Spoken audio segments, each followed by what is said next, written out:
आज सुनिए प्रेमचंद की कहानी उपदेश। यह कहानी मई 1917 में तब की मशहूर उर्दू पत्रिका जमाना में प्रकाशित हुई थी। इस कहानी का महत्व इस लिहाज से भी है कि प्रेमचंद नाम से यह पहली कहानी है जो उन्होंने राष्ट्रीय आंदोलन के संदर्भ में लिखी थी। तो सुनिए कहानी उपदेश। प्रयाग पंडित देवरत्न शर्मा वास्तव में एक रत्न थे। शिक्षा भी उन्होंने उच्च श्रेणी की पाई थी और कुल के भी उच्च थे। न्यायशील गवर्नमेंट ने उन्हें एक उच्च पद पर नियुक्त करना चाहा, पर उन्होंने अपनी स्वतंत्रता का घात करना उचित न समझा। उनके कई शुभचिंतक मित्रों ने बहुत समझाया कि इस सुअवसर को हाथ से मत जाने दो। सरकारी नौकरी बड़े भाग्य से मिलती है। बड़े बड़े लोग इसके लिए तरसते हैं और कामना लिए ही संसार से प्रस्थान कर जाते हैं। अपने कुल की कीर्ति उज्जवल करने का इससे सुगम और कोई मार्ग नहीं है। इसे कल्प वृक्ष समझो। विभव, संपत्ति, सम्मान और ख्याति यह सब इसके दास हैं। रह गई देश सेवा, सो तुम ही देश के लिए क्यों प्राण देते हो? इस नगर में अनेक बड़े बड़े विद्वान धनवान पुरुष हैं जो सुख चैन से बंगलों में रहते और मोटरों पर हरहराते धूल की आंधी उड़ाते घूमते हैं। क्या वे लोग देश सेवक नहीं हैं? जब आवश्यकता होती है या कोई अवसर आता है तो वे देश सेवा में निमग्न हो जाते हैं। अभी जब म्युनिसिपल चुनाव का झगड़ा छिड़ा तो मेयो हॉल के हाथे में मोटरों का तांता लगा हुआ था। भवन के भीतर राष्ट्रीय गीतों और व्याख्यानों की भरमार थी, पर इनमें से कौन ऐसा था जिसने स्वार्थ को तिलांजलि दे रखी हो? संसार का नियम ही है कि पहले घर में दिया जलाकर तब मस्जिद में जलाया जाता है। सच्ची बात तो यह है कि यह जातीयता की चर्चा कुछ कॉलेज के विद्यार्थियों को ही शोभा देती है। जब संसार में प्रवेश हुआ तो कहाँ की जाति और कहाँ की जातीय चर्चा। संसार की यही रीत है। फिर तुम्ही को काजी बनने की क्या जरूरत? यदि सूक्ष्म दृष्टि से देखा जाए तो सरकारी पद पाकर मनुष्य अपने देश भाइयों की जैसी सच्ची सेवा कर सकता है, वैसी किसी अन्य व्यवस्था से कदापि नहीं कर सकता। एक दयालु दारोगा सैकड़ों जातीय सेवकों से अच्छा है। एक न्यायशील धर्मपरायण मजिस्ट्रेट सहस्रों जातीय दानवीरों से अधिक सेवा कर सकता है। इसके लिए केवल हृदय में लगन चाहिए। मनुष्य चाहे जिस अवस्था में हो देश का हित साधन कर सकता है। इसलिए अब अधिक आगा पीछा न करो, चटपट पद को स्वीकार कर लो। शर्मा जी को और युक्तियां कुछ न जची, पर इस अंतिम युक्ति की सारगर्भिता से वह इनकार न कर सके। लेकिन फिर भी चाहे नियम परायणता के कारण, चाहे केवल आलस्य के वश, जो बहुधा ऐसी दशा में जातीय सेवा का गौरव पा जाता है, उन्होंने नौकरी से अलग रहने में ही अपना कल्याण समझा। उनके इस स्वार्थ त्याग पर कॉलेज के नवयुवकों ने उन्हें खूब बधाइयां दी। इस आत्म विजय पर एक जातीय ड्रामा खेला गया जिसके नायक हमारे शर्मा जी ही थे। समाज की उच्च श्रेणियों में इस आत्म त्याग की चर्चा हुई और शर्मा जी को अच्छी खासी ख्याति प्राप्त हो गई। इसी से वह कई वर्षों से जातीय सेवा में लीन रहते थे। इस सेवा का अधिक भाग समाचार पत्रों के अवलोकन में बीतता था, जो जातीय सेवा का ही एक विशेष अंग समझा जाता था। इसके अतिरिक्त वह पत्रों के लिए लेख लिखते, सभाएं करते और उनमें फड़फड़ाते हुए व्याख्यान देते थे।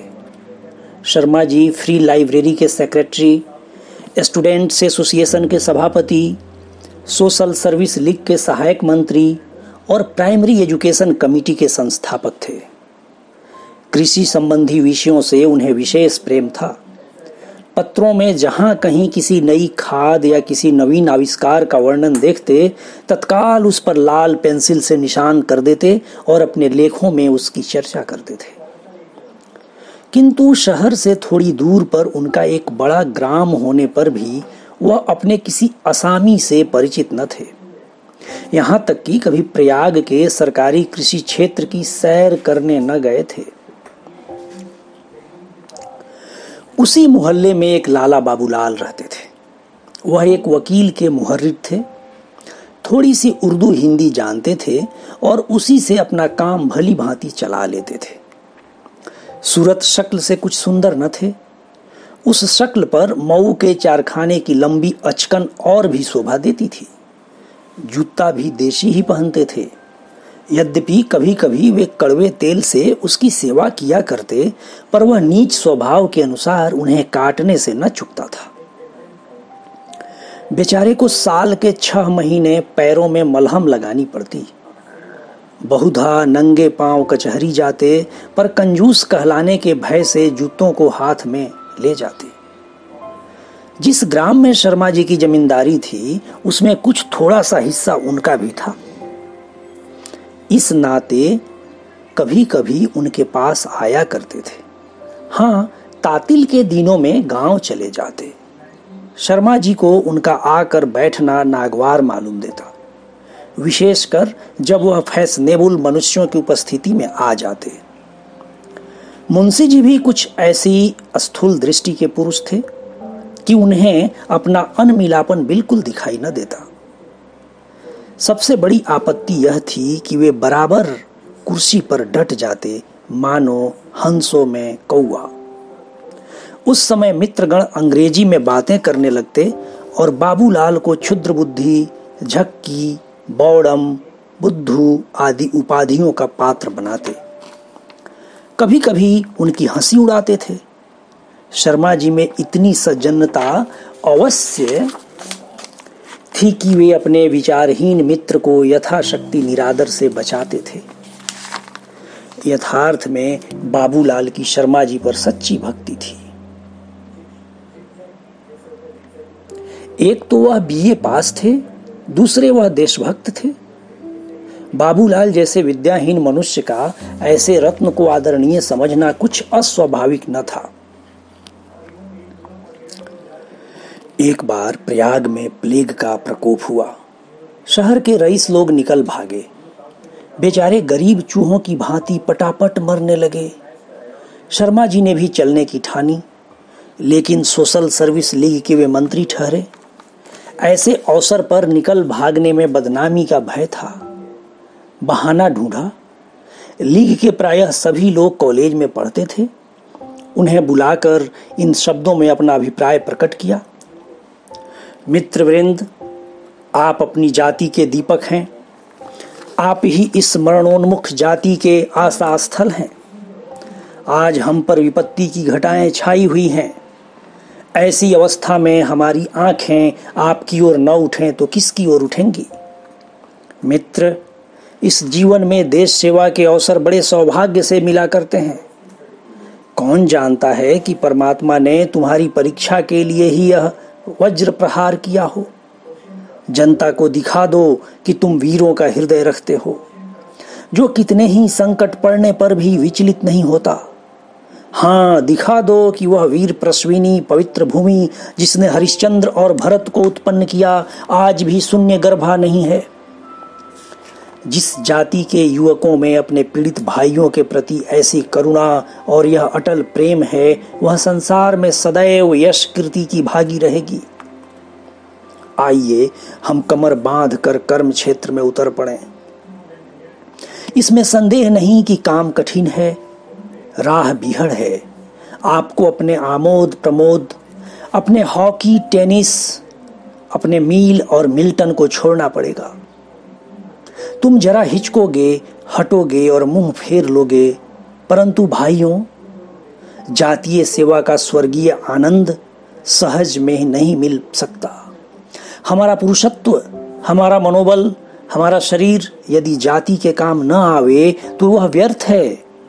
मेरी प्रबल आकांक्षा थी कि इस शुभ कार्य में मैं तुम्हारा हाथ बटा सकता, पर आज ही देहातों में भी बीमारी फैलने का समाचार मिला है। अतएव मैं यहाँ का काम आपके सुयोग्य सुदृढ़ हाथों में सौंप कर देहात में जाता हूँ कि यथासाध्य देहाती भाइयों की सेवा करूं।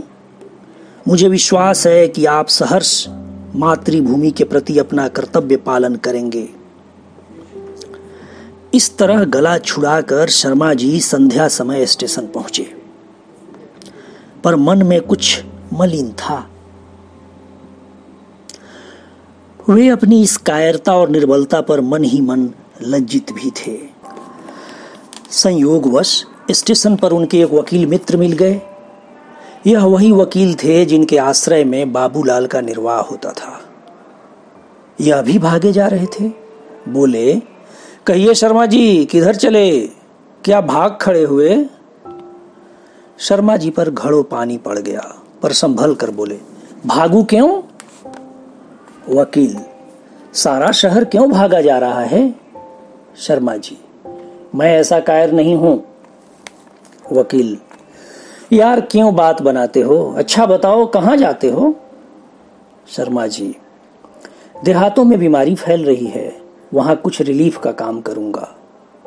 वकील, यह बिल्कुल झूठ है। अभी मैं डिस्ट्रिक्ट गजट देख के चला आता हूं। शहर के बाहर कहीं बीमारी का नाम नहीं है। शर्मा जी निरुत्तर होकर भी विवाद कर सकते थे। बोले, गजट को आप देववाणी समझते होंगे, मैं नहीं समझता। वकील, आपके कान में तो आकाश के दूत कह गए होंगे, साफ साफ क्यों नहीं कहते कि जान के डर से भागा जा रहा हूं? शर्मा जी, अच्छा मान लीजिए यही सही, तो क्या पाप कर रहा हूं? सबको अपनी जान प्यारी होती है। वकील, हाँ अब आई राह पर। यह मर्दों की सी बात है। अपने जीवन की रक्षा करना शास्त्र का पहला नियम है।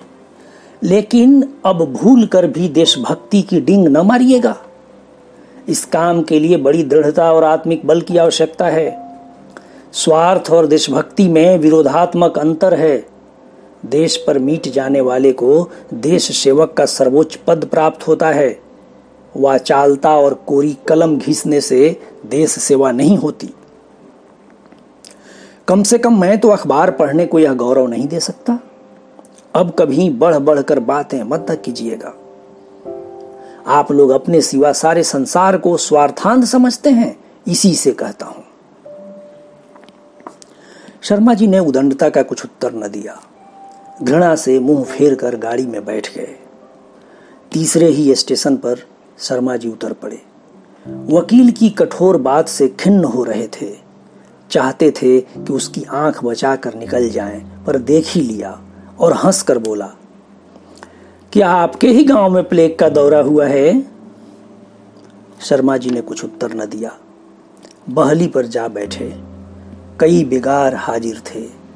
उन्होंने असबाब उठाया। फागुन का महीना था। आमों के बौर से महकती हुई मंद मंद वायु चल रही थी। कभी कभी कोयल की सुरीली तान सुनाई दे जाती थी। खलिहानों में किसान आनंद से उन्मत्त होकर फाग गा रहे थे। लेकिन शर्मा जी को अपनी फटकार पर ऐसी ग्लानि थी कि इन चित्ताकर्षक वस्तुओं का उन्हें कुछ ध्यान ही न हुआ। थोड़ी देर बाद वे ग्राम में पहुंचे। शर्मा जी के स्वर्गवासी पिता एक रसिक पुरुष थे। एक छोटा सा बाग, छोटा सा पक्का कुआं, बंगला, शिव जी का मंदिर, यह सब उन्हीं के कृति चिन्ह थे। वह गर्मी के दिनों में यहीं रहा करते थे, पर शर्मा जी के यहाँ आने का पहला ही अवसर था। बेगारियों ने चारों तरफ सफाई कर रखी थी। शर्मा जी बहली से उतरकर सीधे बंगले में चले गए।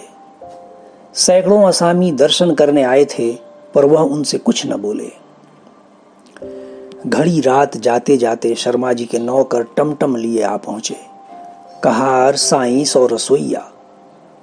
महाराज तीनों ने असामियों को इस दृष्टि से देखा मानो वह उनके नौकर हैं। साइंस ने एक मोटे ताजे किसान से कहा, घोड़े को खोल दो। किसान बेचारा डरता डरता घोड़े के निकट गया। घोड़े ने अनजान आदमी को देखते ही तेवर बदलकर कनौतियां खड़ी की। किसान डर कर लौट आया। तब साइस ने उसे ढकेल कर कहा, बस नीरे बछिया के ताऊ ही हो, हल जोतने से क्या अकल भी चली जाती है? यह लो घोड़ा टहलाओ, मुंह क्या बनाते हो? कोई सिंह है कि खा जाएगा? किसान ने भय से कांपते हुए रास पकड़ी। उसका घबराया हुआ मुख देखकर हंसी आती थी। पग पग पर घोड़े को चौकन्नी दृष्टि से देखता, मानो वह कोई पुलिस का सिपाही है। रसोई बनाने वाले महाराज एक चारपाई पर लेटे हुए थे। कड़क कर बोले, अरे नौआ कहाँ है? चल पानी वानी ला, हाथ पैर धो दे।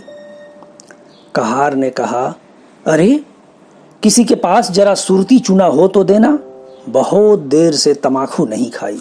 मुख्तार जो कारिंदा था, उस साहब ने इन मेहमानों की दावत का प्रबंध किया। साइश और कहार के लिए पूरियां बनने लगी। महाराज को सामान दिया गया। मुख्तार साहब इशारे पर दौड़ते थे और दीन किसानों का तो पूछना ही क्या, वे तो बिना दामों के गुलाम थे। सच्चे स्वतंत्र लोग इस समय सेवकों के सेवक बने हुए थे। कई दिन बीत गए। शर्मा जी अपने बंगले में बैठे पत्र और पुस्तकें पढ़ा करते थे।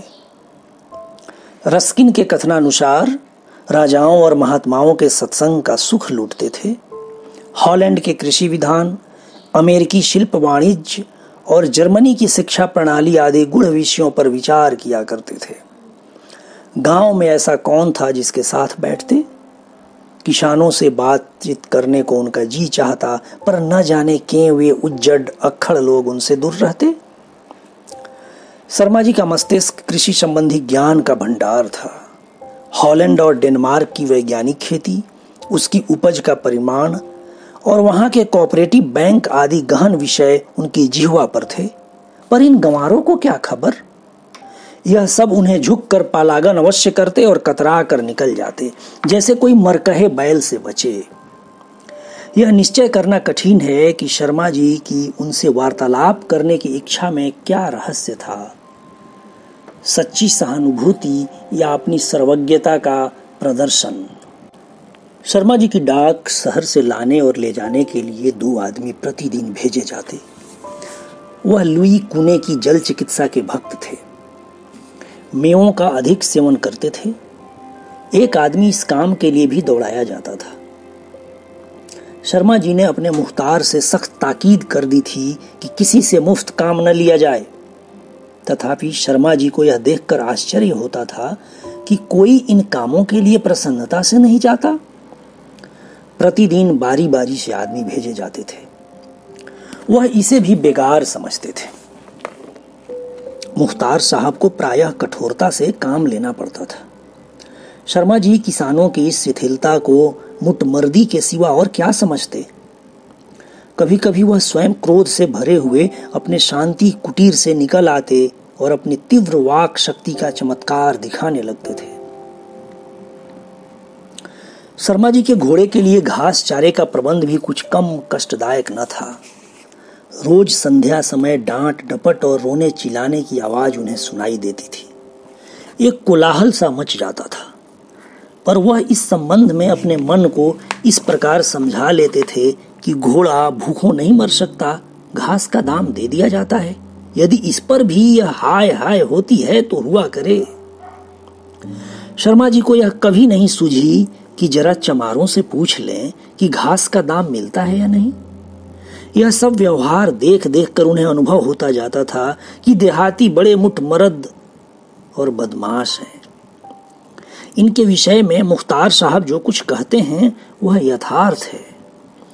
पत्रों और व्याख्यानों में उनकी अवस्था पर व्यर्थ ही गुलगपाड़ा मचाया जाता है।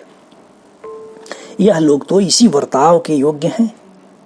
जो इनकी दीनता और दरिद्रता का राग अलापते हैं वह सच्ची अवस्था से परिचित नहीं है।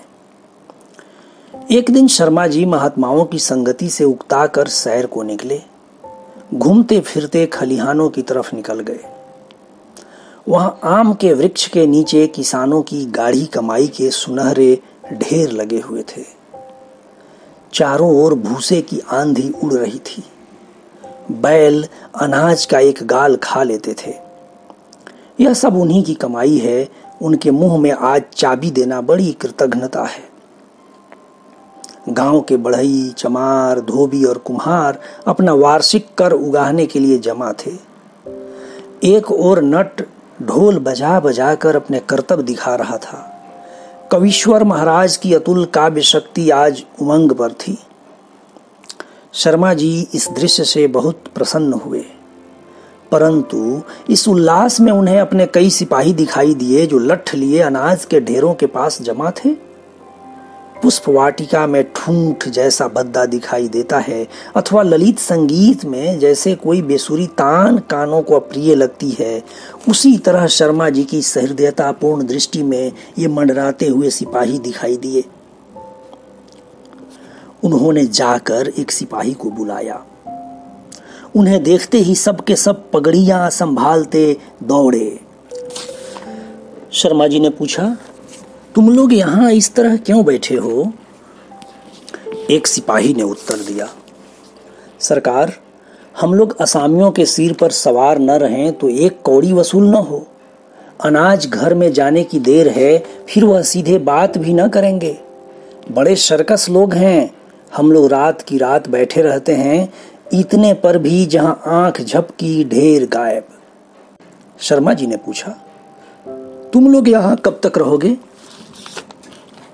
एक सिपाही ने उत्तर दिया, हुजूर, बनियों को बुलाकर अपने सामने अनाज तौलाते हैं। जो कुछ मिलता है उसमें से लगान काट कर बाकी असामी को देते हैं।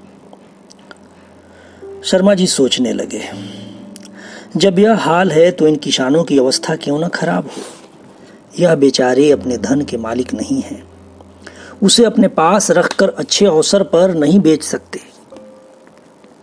इस कष्ट का निवारण कैसे किया जाए? यदि मैं इस समय इनके साथ रियायत कर दूं तो लगान कैसे वसूल होगा? इस विषय पर विचार करते हुए वहां से चल दिए। सिपाहियों ने साथ चलना चाहा पर उन्होंने मना कर दिया। भीड़ भाड़ से उन्हें उलझन होती थी। अकेले ही गांव में घूमने लगे। छोटा सा गांव था, पर सफाई का कहीं नाम न था। चारों ओर से दुर्गंध उठ रही थी। किसी के दरवाजे पर गोबर सड़ रहा था तो कहीं कीचड़ और कूड़े का ढेर वायु को विषैली बना रहा था।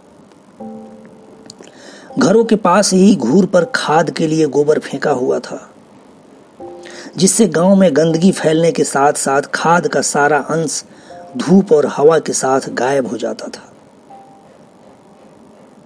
गांव के मकान तथा रास्ते बेसिलसिले, बेढंगे तथा टूटे फूटे थे। मोरियों से गंदे पानी के निकास का कोई प्रबंध न होने की वजह से दुर्गंध से दम घुटता था। शर्मा जी ने नाक पर रुमाल लगा ली। सांस रोककर तेजी से चलने लगे। बहुत जी घबराया तो दौड़े और हाँफते हुए एक सघन नीम के वृक्ष की छाया में आकर खड़े हो गए। अभी अच्छी तरह सांस भी न लेने पाए थे कि बाबूलाल ने आकर पालागन किया और पूछा, क्या कोई सांड था? शर्मा जी सांस खींचकर बोले, सांड से अधिक भयंकर विषैली हवा थी। ओह, यह लोग ऐसी गंदगी में रहते हैं। बाबूलाल, रहते क्या हैं, किसी तरह जीवन के दिन पूरे करते हैं। शर्मा जी, पर यह स्थान तो साफ है। बाबूलाल, जी हां, इस तरफ गांव के किनारे तक साफ जगह मिलेगी। शर्मा जी, तो उधर इतना मैला क्यों है? बाबूलाल, गुस्ताखी माफ हो तो कहूं। शर्मा जी हंसकर बोले, प्राण दहन मांगा होता। सच बताओ क्या बात है? एक तरफ ऐसी स्वच्छता और दूसरी तरफ वह गंदगी। बाबूलाल, यह मेरा हिस्सा है, वह आपका हिस्सा है। मैं अपने हिस्से की देखरेख स्वयं करता हूं, पर आपका हिस्सा नौकरों की कृपा के अधीन है।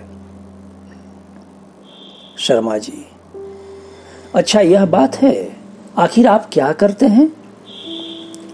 बाबूलाल, और कुछ नहीं, केवल ताकीद करता रहता हूं। जहाँ अधिक मैलापन देखता हूँ स्वयं साफ करता हूँ। मैंने सफाई का एक इनाम नियत कर दिया है जो प्रति मास सबसे साफ घर के मालिक को मिलता है। शर्मा जी के लिए एक कुर्सी रख दी गई। वे उस पर बैठ गए और बोले, क्या आप आज ही आए हैं? बाबूलाल, जी हाँ, कल तातील है। आप जानते ही हैं कि तातील के दिन मैं भी यहीं रहता हूं। शर्मा जी, शहर का क्या रंग ढंग है? बाबूलाल, वही हाल, बल्कि और भी खराब। सोशल सर्विस लीग वाले भी गायब हो गए। गरीबों के घरों में मुर्दे पड़े हुए हैं। बाजार बंद हो गए। खाने को अनाज नहीं मिलता है। शर्मा जी, भला बताओ तो ऐसी आग में मैं वहां कैसे रहता? बस लोगों ने मेरी ही जान सस्ती समझ रखी है। जिस दिन मैं यहां आ रहा था आपके वकील साहब मिल गए। बेतरह गर्म हो पड़े। मुझे देशभक्ति के उपदेश देने लगे। जिन्हें कभी भूल कर भी देश का ध्यान नहीं आता वे भी मुझे उपदेश देना अपना कर्तव्य समझते हैं। कुछ ही देशभक्ति का दावा है।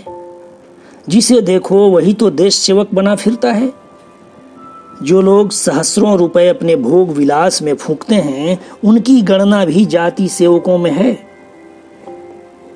मैं तो फिर भी कुछ न कुछ करता हूं। मैं भी मनुष्य हूं, कोई देवता नहीं। धन की अभिलाषा अवश्य है। मैं जो अपना जीवन पत्रों के लिए लेख लिखने में काटता हूं, देश हित की चिंता में मगन रहता हूं, उसके लिए मेरा इतना सम्मान बहुत समझा जाता है।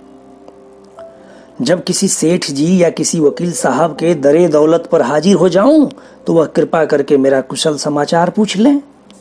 उस पर भी यदि दुर्भाग्यवश किसी चंदे के संबंध में जाता हूं तो लोग मुझे यम का दूत समझते हैं। ऐसी रुखाई का व्यवहार करते हैं जिससे सारा उत्साह भंग हो जाता है।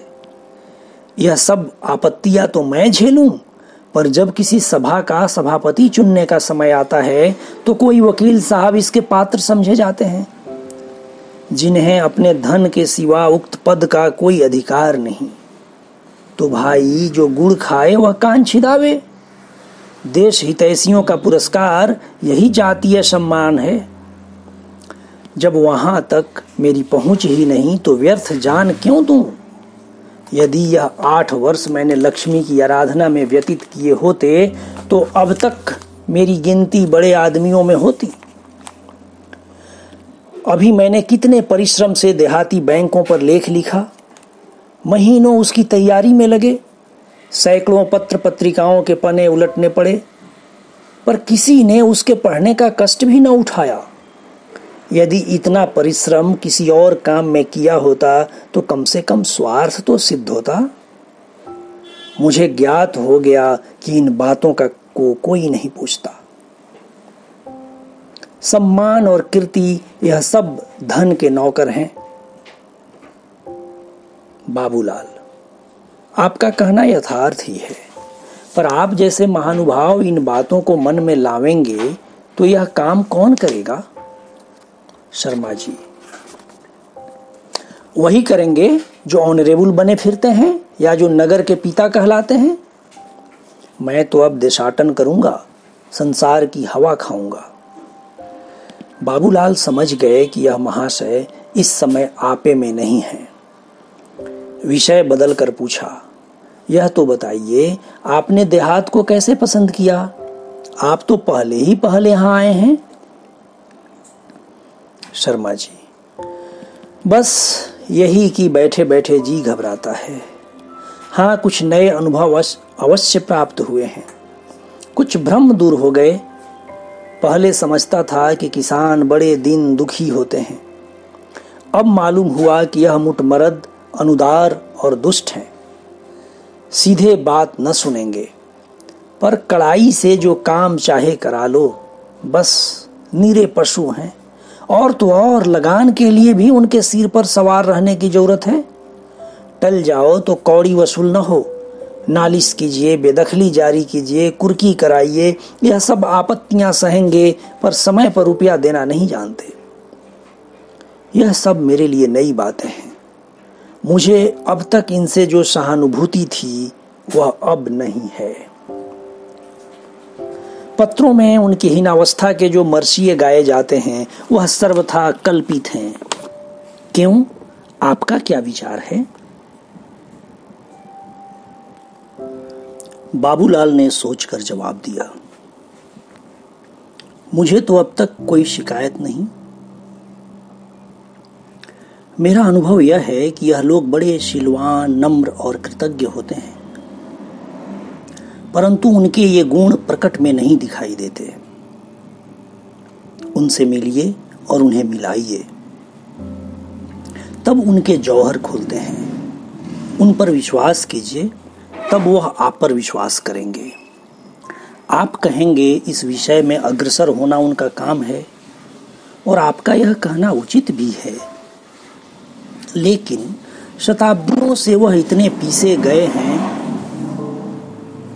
इतनी ठोकरें खाई हैं कि उनमें स्वाधीन गुणों का लोप सा हो गया है। जमींदार को वह एक हौवा समझते हैं जिनका काम उन्हें निगल जाना है।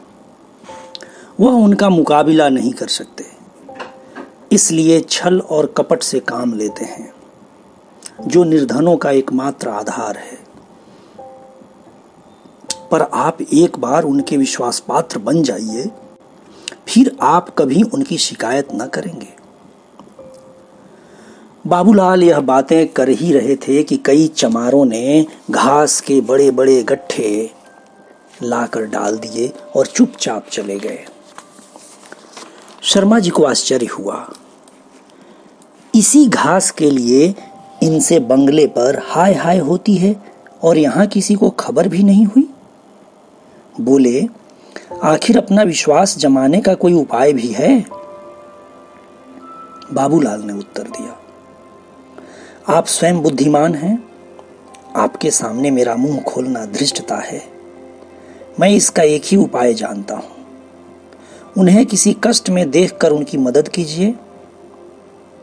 मैंने उन्हीं के लिए वैद्यक सीखा और एक छोटा मोटा औषधालय अपने साथ रखता हूं। रुपया मांगते हैं तो रुपया, अनाज मांगते हैं तो अनाज देता हूं, पर सुध नहीं लेता। इससे मुझे ग्लानि नहीं होती, नुकसान भी नहीं होता, दूसरे रूप में सुध अधिक मिल जाता है। गांव में 2 अंधी स्त्रियां और 2 अनाथ लड़कियां हैं, उनके निर्वाह का प्रबंध कर दिया है।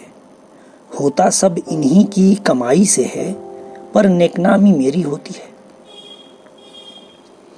इतने में कई असामी आए और बोले, भैया पोत ले लो।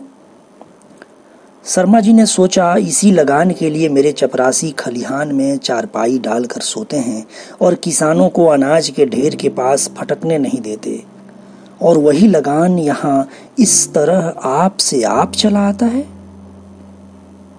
बोले, यह सब तो तब ही हो सकता है जब जमींदार आप गांव में रहे।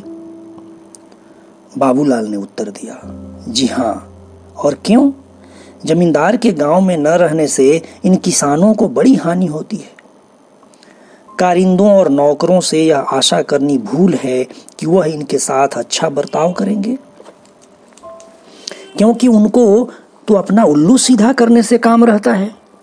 जो किसान उनकी मुट्ठी गर्म करते हैं उन्हें मालिक के सामने सीधा, और जो कुछ नहीं देते उन्हें बदमाश और सरकस बतलाते हैं। किसानों को बात बात के लिए चुसते हैं। किसान छान छवाना चाहे तो उन्हें दे, दरवाजे पर एक खूंटा तक गाड़ना चाहे तो उन्हें पूजे। एक छप्पर उठाने के लिए 10 रुपए जमींदार को नजराना दे तो 2 रुपए मुंशी जी को जरूर ही देने होंगे। कारिंदे को घी दूध मुफ्त खिलावे, कहीं कहीं तो गेहूं चावल तक मुफ्त हजम कर जाते हैं। जमींदार तो किसानों को चुसते ही हैं, कारिंदे भी कम नहीं चुसते। जमींदार 3 पाव के भाव में रुपए का सेर भर घी ले तो मुंशी जी को अपने घर अपने साले बहनोइयों के लिए 18 छटाक चाहिए ही। तनिक तनिक सी बात के लिए डांड और जुर्माना देते देते किसानों के नाक में दम हो जाता है। आप जानते हैं, इसी से और कहीं की 30 रुपए की नौकरी छोड़कर भी जमींदारों का कारिंदा लोग 8 से 10 रुपये में बनना स्वीकार कर लेते हैं, क्योंकि 8 रुपया 10 रुपया का कारिंदा साल में 800 रुपये 1000 रुपये ऊपर से कमाता है। खेद तो यह है कि जमींदार लोगों में शिक्षा की उन्नति के साथ साथ शहर में रहने की प्रथा दिनों दिन बढ़ती जा रही है। मालूम नहीं आगे चलकर इन बेचारों की क्या गति होगी।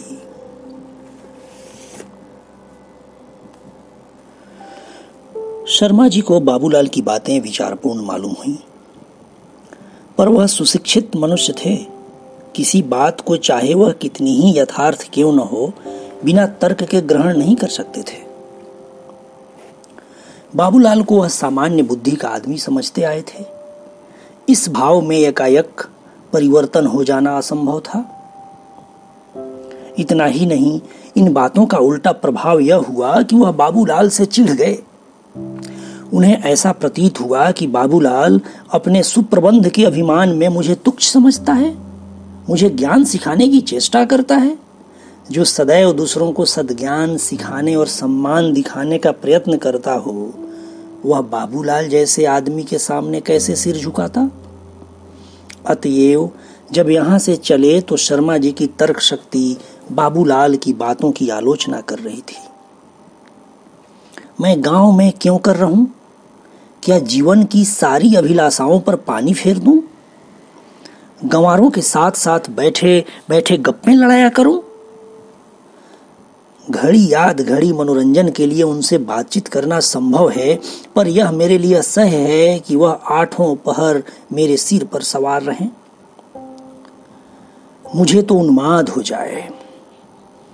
माना कि उनकी रक्षा करना मेरा कर्तव्य है, पर यह कदापि नहीं हो सकता कि उनके लिए मैं अपना जीवन नष्ट कर दूं। बाबूलाल बन जाने की क्षमता मुझ में नहीं है कि जिससे बेचारे इस गांव की सीमा के बाहर नहीं जा सकते। मुझे संसार में बहुत काम करना है, बहुत नाम करना है।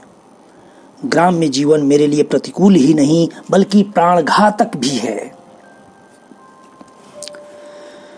यही सोचते हुए वह बंगले पर पहुंचे तो क्या देखते हैं कि कई कांस्टेबल कमरे के बरामदे में लेटे हुए हैं।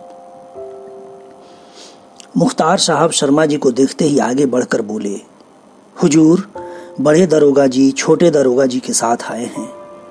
मैंने उनके लिए पलंग कमरे में ही बिछवा दिए हैं। ये लोग जब इधर आ जाते हैं तो ठहरा करते हैं। देहात में इनके योग्य स्थान और कहाँ है। अब मैं इनसे कैसे कहता कि कमरा खाली नहीं है। हुजूर का पलंग ऊपर बिछा दिया है।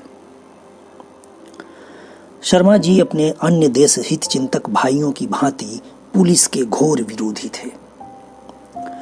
पुलिस वालों के अत्याचारों के कारण उन्हें बड़ी घृणा की दृष्टि से देखते थे।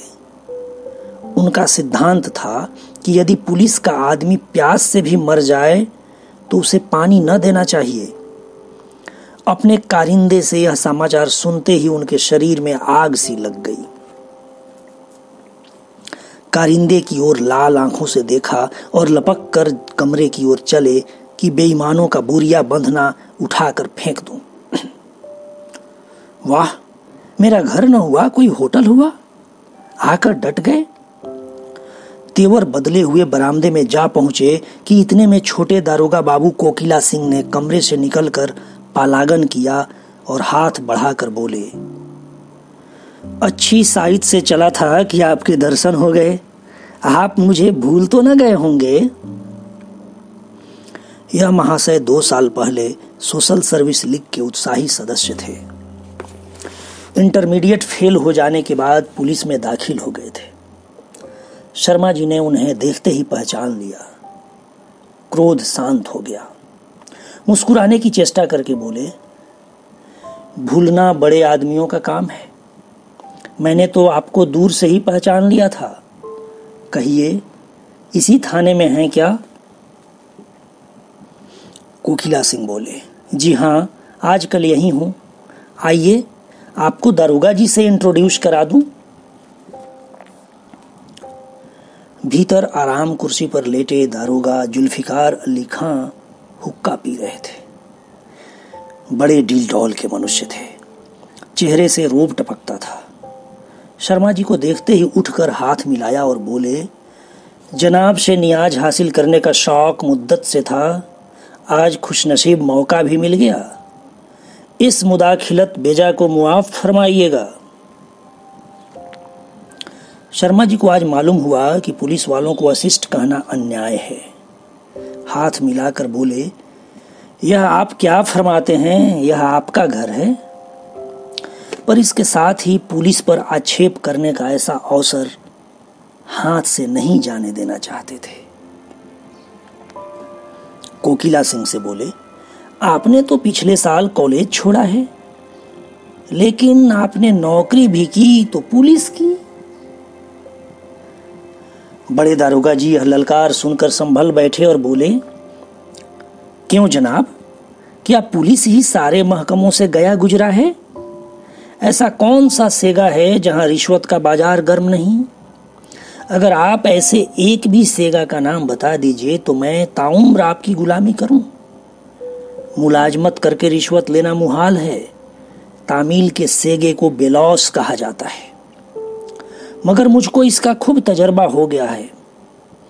अब मैं किसी रास्ताबाजी के दावे को तस्लीम नहीं कर सकता और दूसरे सेगों की निस्बत तो मैं नहीं कह सकता, मगर पुलिस में जो रिश्वत नहीं लेता उसे मैं अहमक समझता हूं। मैंने 2-1 दयानतदार सब इंस्पेक्टर देखे हैं, पर उन्हें हमेशा तबाह देखा, कभी मातुई, कभी मुअत्तल, कभी बर्खास्त। चौकीदार और कांस्टेबल बेचारे थोड़ी औकात के आदमी हैं, इनका गुजारा क्यों कर हो। वही हमारे हाथ पांव हैं, उन्हीं पर हमारी नेकनामी का दारमदार है।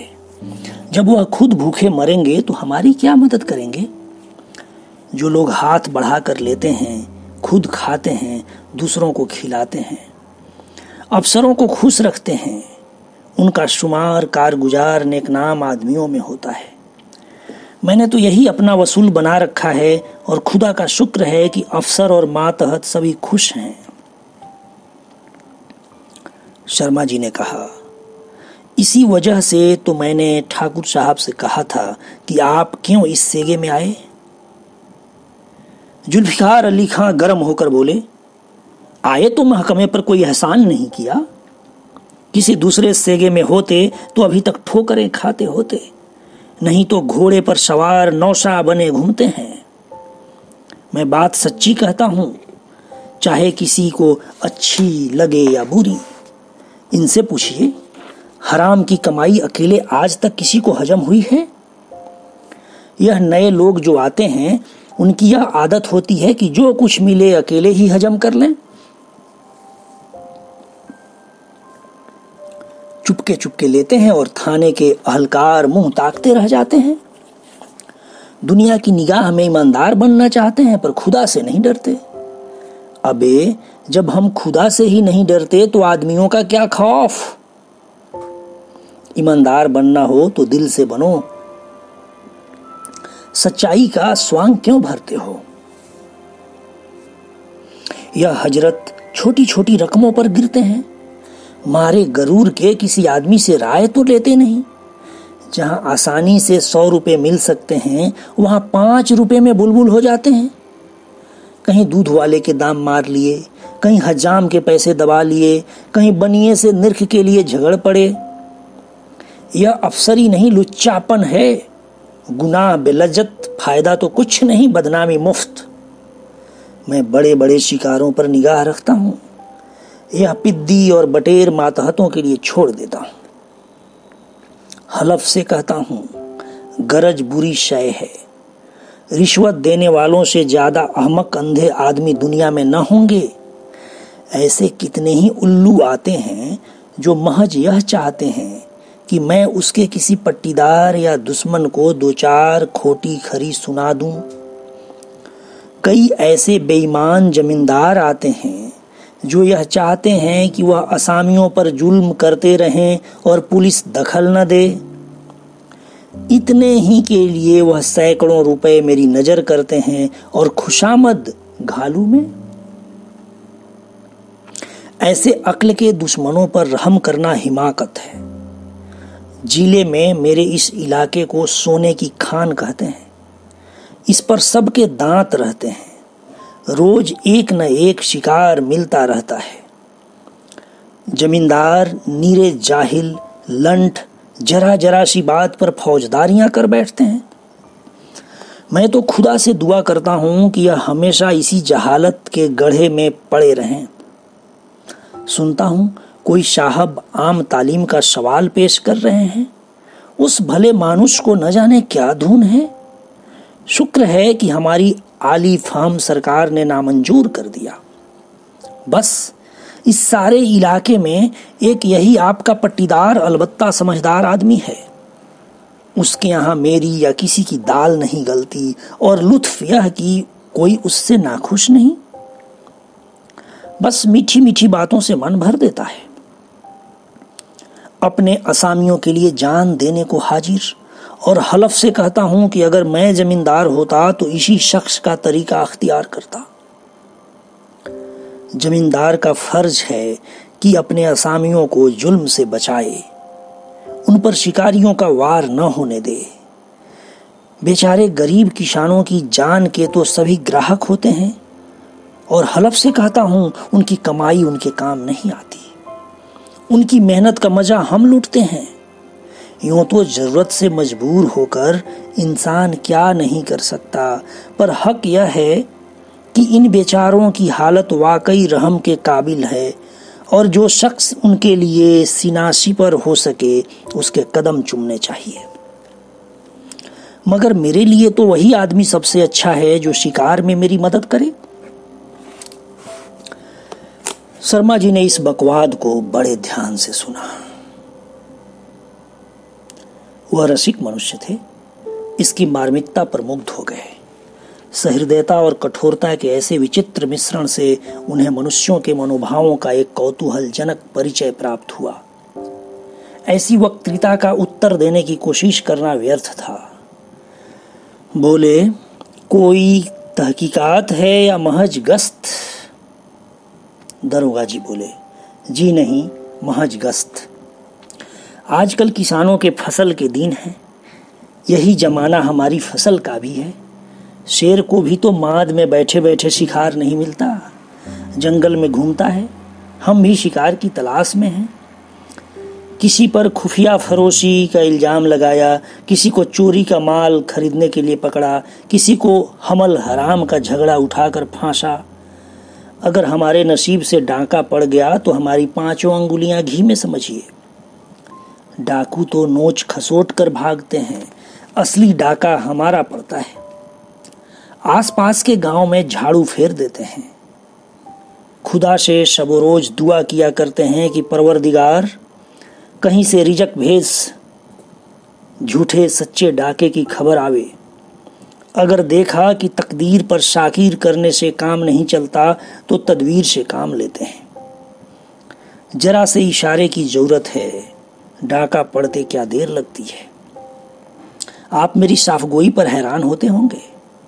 अगर मैं अपने सारे हथकंडे बयान करूं तो आप यकीन न करेंगे और लुत्फ यह कि मेरा शुमार जिले के निहायत होशियार, कारगुजार, दयानतदार सब इंस्पेक्टरों में है। फर्जी डाके डलवाता हूं, फर्जी मुलजिम पकड़ता हूं, मगर सजाएं असली दिलवाता हूं। शहादतें ऐसी गढ़ता हूं कि कैसा ही बैरिस्टर का चच्चा क्यों न हो उन्हें गिरफ्तार नहीं कर सकता। इतने में शहर से शर्मा जी की डाक आ गई। वे उठ खड़े हुए और बोले, दारोगा जी, आपकी बातें बड़ी मजेदार होती हैं। अब इजाजत दीजिए, डाक आ गई है, जरा उसे देखना है। चांदनी रात थी। शर्मा जी खुली छत पर लेटे हुए एक समाचार पत्र पढ़ने में मग्न थे। अकस्मात कुछ शोरगुल सुनकर नीचे की तरफ झांका तो क्या देखते हैं कि गांव के चारों तरफ कांस्टेबलों के साथ किसान चले आ रहे हैं। बहुत से आदमी खलिहान की तरफ से बड़बड़ाते आते थे। बीच बीच में सिपाहियों की डांट फटकार की आवाजें भी कानों में आती थी।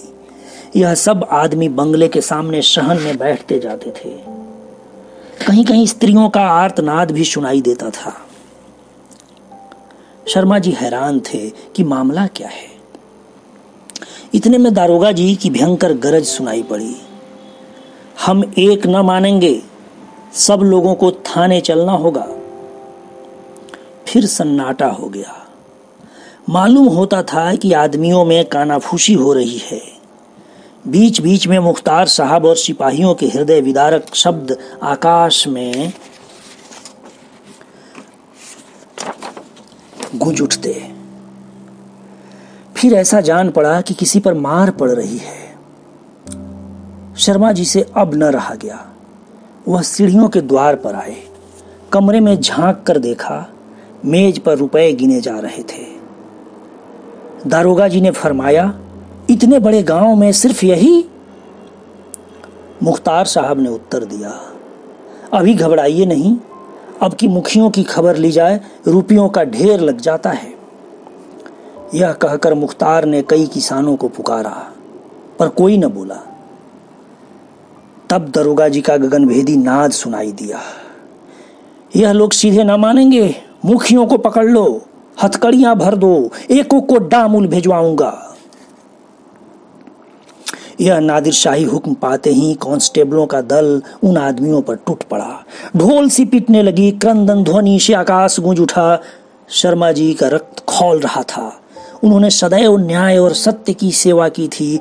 अन्याय और निर्दयता का यह करुणात्मक अभियान उनके लिए असह्य था। अचानक किसी ने रो रो कर कहा, दुहाई सरकार की, मुख्तार साहब हम लोगन को हक नाहक मरवाए डारत हैं। शर्मा जी क्रोध से कांपते हुए धम धम कोठे से उतर पड़े। यह दृढ़ संकल्प कर लिया कि मुख्तार साहब को मारे हंटरों के गिरा दूं, पर जन सेवा में मनोवेगों को दबाने की बड़ी प्रबल शक्ति होती है। रास्ते ही में संभल गए। मुख्तार को बुलाकर कहा, मुंशी जी, आपने यह क्या गुलगपाड़ा मचा रखा है? मुख्तार ने उत्तर दिया, हुजूर, दारोगा जी ने इन्हें एक डांके की तहकीकात में तलब किया है। शर्मा जी बोले, जी हां, इस तहकीकात का अर्थ मैं खूब समझता हूं। घंटे भर से इसका तमाशा देख रहा हूं। तहकीकात हो चुकी या कसर बाकी है? मुख्तार ने कहा, हुजूर, दारोगा जी की बातें मुझे क्या मतलब? दारोगा जी बड़े चतुर पुरुष थे। मुख्तार साहब की बातों से उन्होंने समझा था कि शर्मा जी का स्वभाव भी अन्य जमींदारों के सदृश है। इसलिए वह बेखटके थे, पर इस समय उन्हें अपनी भूल ज्ञात हुई। शर्मा जी के तेवर देखे, नेत्रों से क्रोधाग्नि की ज्वाला निकल रही थी। शर्मा जी की शक्तिशालीनता से भली भांति परिचित थे। समीप आकर बोले, आपके इस मुख्तार ने मुझे बड़ा धोखा दिया, वरना मैं हलफ से कहता हूं कि यहां यह आग न लगती। आप मेरे मित्र बाबू कोकिला सिंह के मित्र हैं और इस नाते से मैं आपको अपना मुरब्बी समझता हूं, पर इस नामर्दूद बदमाश ने मुझे बड़ा चकमा दिया। मैं भी ऐसा अहमक था कि इसके चक्कर में आ गया। मैं बहुत नादिम हूं कि हिमाकत के 22 जनाब को इतनी तकलीफ हुई। मैं आपसे मुआफ़ी का सायल हूँ। मेरी एक दोस्ताना इल्तमास यह है कि जितनी जल्दी मुमकिन हो इस शख्स को बरतरफ कर दीजिए। यह आपकी रियासत को तबाह किए डालता है। अब मुझे भी इजाज़त हो कि अपने मनहूस कदम यहाँ से ले जाऊं। मैं हलफ से कहता हूँ कि मुझे आपको मुंह दिखाते शर्म आती है। यहाँ तो यह घटना हो रही थी। उधर बाबूलाल अपने चौपाल में बैठे हुए इसके संबंध में अपने कई असामियों से बातचीत कर रहे थे। शिवदीन ने कहा, भैया, आप जाके दरोगा जी को काहे नहीं समझावत हो? राम राम, ऐसन अंधेर। बाबूलाल, भाई, मैं दूसरे के बीच में बोलने वाला कौन? शर्मा जी तो वही हैं। वह आप ही बुद्धिमान हैं, जो उचित होगा करेंगे। यह आज कोई नई बात थोड़े ही है। देखते तो हो कि आए दिन एक न एक उपद्रव मचा ही रहता है। मुख्तार साहब का इसमें भला होता है। शर्मा जी से मैं इस विषय में इसलिए कुछ नहीं कहता कि शायद वे यह समझें कि मैं ईर्ष्यावश शिकायत कर रहा हूं। रामदास ने कहा, शर्मा जी कोठा पर हैं और नीचू बेचारन पर मार परत है, देखा नहीं जात है। जिनसे मुराद पाए जात है उनका छोड़े देते हैं। मौका तो जान परत है कि तहकीकात सहकीकात सब रुपयन के खातिर कीन जात है। बाबूलाल, और काहे के लिए की जाती है? दारोगा जी ऐसे ही शिकार ढूंढा करते हैं। लेकिन देख लेना, शर्मा जी अब की मुख्तार साहब की जरूर खबर लेंगे। वह ऐसे वैसे आदमी नहीं हैं कि यह अंधेर अपनी आंखों से देखें और मौन धारण कर लें। हाँ, यह तो बताओ अब की कितनी ऊख बोई है? रामदास, ऊख बोए ढेर रहे, मुद्दा दुष्टन के मारे बचे पावे।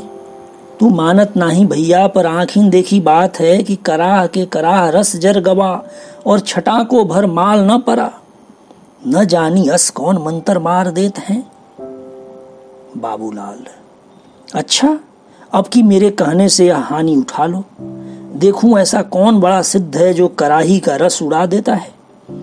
जरूर इसमें कोई न कोई बात है।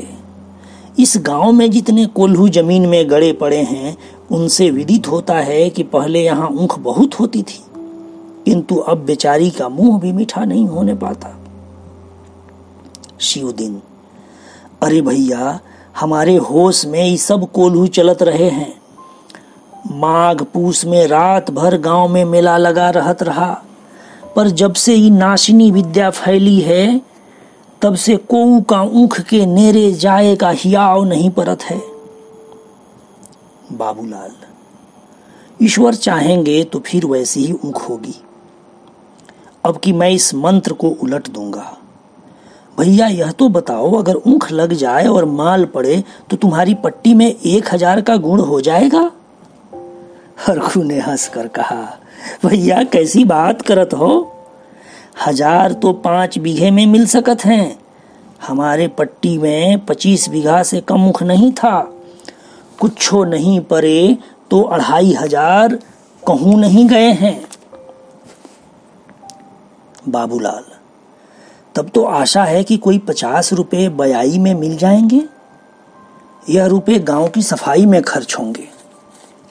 इतने में एक युवा मनुष्य दौड़ता हुआ आया और बोला, भैया, वो तहकीकात देखे गई रहली। दारोगा जी सबका डांटत मारत रहे। देवी मुखिया बोला, मुख्तार साहब हमका चाहे काट डारो, मुद्दा हम 1 कौड़ी न देबे। थाना कचहरी जहां कहो चले के तैयार हई। ई सुन के मुख्तार लाल हुई गयन। 4 सिपाहीन से कहन कि यही का पकड़ी के खूब मारो। तब देवी चिल्लाए चिल्लाए रोए लागल। इतने में शर्मा जी कोठी पर से खटखट उतरेन और मुख्तार का लगे डांटे। मुख्तार ठाढ़े झूर होए गए। दरोगा जी धीरे से घोड़ा मंगवाए के भागन। मनई शर्मा जी का असीसत चला जात हैं। बाबूलाल, यह तो मैं पहले ही कहता था कि शर्मा जी से यह अन्याय देखा न जाएगा। इतने में दूर से एक लालटेन का प्रकाश दिखाई दिया। एक आदमी के साथ शर्मा जी आते हुए दिखाई दिए। बाबूलाल ने असामियों को वहां से हटा दिया, कुर्सी रखवा दी और बढ़कर बोले, आपने इस समय क्यों कष्ट किया? मुझको बुला लिया होता। शर्मा जी ने नम्रता से उत्तर दिया, आपको किस मुंह से बुलाता? मेरे सारे आदमी वहां पीटे जा रहे थे, उनका गला दबाया जा रहा था और आप पास न फटके। मुझे आपसे मदद की आशा थी। आज हमारे मुख्तार ने गांव में लूट मचा दी। मुख्तार की और क्या कहूं, बेचारा थोड़े औकात का आदमी है। खेद तो यह है कि आपके दारोगा जी भी उसके सहायक थे। कुशल यह थी कि मैं वहां मौजूद था। बाबूलाल, बहुत लज्जित हूं कि इस अवसर पर आपकी कुछ सेवा न कर सका, पर बात यह है कि मेरे वहां जाने से मुख्तार साहब और दरोगा दोनों ही अप्रसन्न होते। मुख्तार मुझसे कई बार कह चुके हैं कि आप मेरे बीच में न बोला कीजिए। मैं आपसे कभी गांव की दशा इस भय से न कहता था कि शायद आप समझें कि मैं ईर्ष्या के कारण ऐसा कहता हूँ। यहाँ यह कोई नई बात नहीं है। आए दिन ऐसी ही घटनाएं होती रहती हैं, और कुछ इसी गांव में नहीं, जिस गांव को देखिए यही दशा है। इन सब आपत्तियों का एकमात्र कारण यह है कि देहातों में कर्मपरायण, विद्वान और नीतिज्ञ मनुष्यों का अभाव है। शहर के सुशिक्षित जमींदार, जिनसे उपकार की बहुत कुछ आशा की जाती है, सारा काम कारिंदों पर छोड़ देते हैं। रहे देहात के जमींदार सो निरक्षर भट्टाचार्य हैं। अगर कुछ थोड़े बहुत पढ़े भी हैं तो अच्छी संगति न मिलने के कारण उनमें बुद्धि का विकास नहीं है। कानून के थोड़े से सफ़े सुना लिए हैं, बस उसी की रट लगाया करते हैं। मैं आपसे सत्य कहता हूँ, मुझे जरा भी खबर होती तो मैं आपको सचेत कर दिया होता। शर्मा जी, खैर यह भला तो टली, पर मैं देखता हूं कि इस ढंग से काम न चलेगा। अपने असामियों को आज इस विपत्ति में देखकर मुझे बड़ा दुख हुआ। मेरा मन बार बार मुझको इन सारी दुर्घटनाओं का उत्तरदाता ठहराता है। जिनकी कमाई खाता हूं, उनकी बदौलत टमटम पर सवार होकर रईस बना घूमता हूं, उनके कुछ स्वत्व भी तो मुझ पर हैं। मुझे अब अपनी स्वार्थांधता स्पष्ट दिख पड़ती है। मैं अपनी ही दृष्टि में गिर गया हूं। मैं सारी जाति के उद्धार का बीड़ा उठाए हुए हूं, सारे भारतवर्ष के लिए प्राण देता फिरता हूं, पर अपने घर की खबर ही नहीं। जिनकी रोटियां खाता हूं, उनकी तरफ से इस तरह उदासीन हूं। अब इस दुरावस्था को समूल नष्ट करना चाहता हूं। इस काम में मुझे आपकी सहायता और सहानुभूति की जरूरत है। मुझे अपना शिष्य बनाइए। मैं याचक भाव से आपके पास आया हूं। इस भार को संभालने की शक्ति मुझ में नहीं। मेरी शिक्षा ने मुझे किताबों का कीड़ा बनाकर छोड़ दिया और मन के मोदक खाना सिखाया। मैं मनुष्य नहीं, किंतु नियमों का पोथा हूं। आप मुझे मनुष्य बनाइए। मैं अब यहीं रहूंगा, पर आपको भी यहीं रहना पड़ेगा। आपकी जो हानि होगी उसका भार मुझ पर है। मुझे सार्थक जीवन का पाठ पढ़ाइए। आपसे अच्छा गुरु मुझे न मिलेगा। संभव है कि आपका अनुगामी बनकर मैं अपना कर्तव्य पालन करने योग्य हो जाऊं। कहानी समाप्त। कहानी पाठ राजीव रंजन गिरी। शुक्रिया।